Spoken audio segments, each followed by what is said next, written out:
سؤال مثير للجدل، هي الفاكهة الكتير بتتخن يا دكتور؟ الإجابة أيوه، الفاكهة الكتير هتتخنك.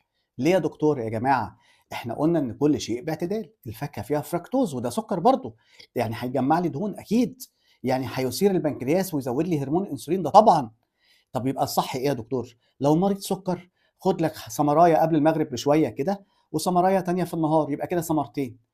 طب لو حضرتك ما عندكش سكر ولا حاجة، يبقى لازم تلزق الفاكهة مع الوجبة، بمعنى إن أنت خدت ثمرة الصبح وخدت ثمرة مع العشا، وما تزودش في كمية الفاكهة حتى لو الفاكهة سعراتها مش كبيرة. يا جماعة الفاكهة الإكثار منها هيكون غلط، مش صح.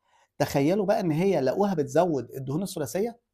بجد يا دكتور؟ والله بتزود الدهون الثلاثية، وسبب رئيسي الناس اللي بتكتر يعني من تراكم الدهون على الكبد أكيد. للدرجة دي يا دكتور؟ أيوه. كل الناس بتشوفها حاجة طبيعية وحاجة خلقة ربنا وكويسة، أكيد طبعًا، بس لازم يكون باعتدال. دكتور محمد حسنين، استشاري التغذية العلاجية.